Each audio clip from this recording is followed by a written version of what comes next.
প্রিয় দর্শক, আন্দোলন সৃষ্টির ইতিকথা সম্পর্কে আমার কাছে জানতে চেয়েছে।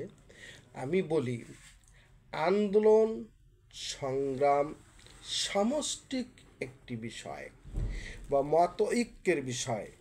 একলার পক্ষে আন্দোলন বা সংগ্রাম করা সম্ভব নয়।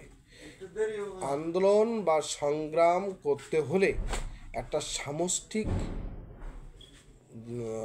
মতৈক্যে পৌঁছাতে হবে, একটা জায়গায় আসতে হবে যে আমরা এই বিষয়টা সম্পর্কে জনসমক্ষে উত্থাপন করব।